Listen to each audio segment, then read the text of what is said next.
শিক্ষকতার পাশাপাশি একই জমিতে আদা ও মাল্টা চাষ। বর্তমান সময়ে লালমনিরহাট জেলার মধ্যে অনেক উদ্যোক্তা বস্তায় করে আদা চাষ শুরু করেছেন। তেমনি একজন উদ্যোক্তা হাতীবান্ধা উপজেলার মধ্য গড্ডিমারি গ্রামের শিক্ষক নূর আমিন তিনি জানান, মালটা বাগানের পাশাপাশি বস্তার মধ্যে আদা চাষ করে সফলতা অর্জন করেছেন। এই বছরও তিনি মালটা ও আদা চাষ করে লাভবান হওয়ার আশা করছেন। আমি এক ইউটিউবে ভিডিও দেখছিলাম যে আসলে দেখছি যে ছায়াযুক্ত জায়গায় কিছু জিনিস হয়, সেটা হচ্ছে আদা, সুপারি গাছ, আবার দেখা যায় হলুদও হয়। তা অতিরিক্ত ছায়া গাছে ছায়াযুক্ত জায়গায় আদা হয় না আমার জানা মতে।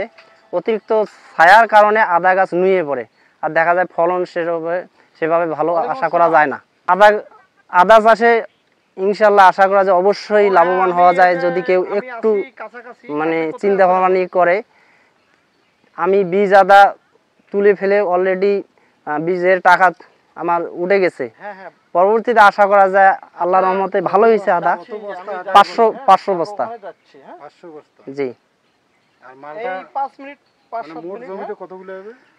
মোট জমি 2700 হবে। জি। গত বছরের তুলনায় কি এবার ভালো হয়েছে ফলন?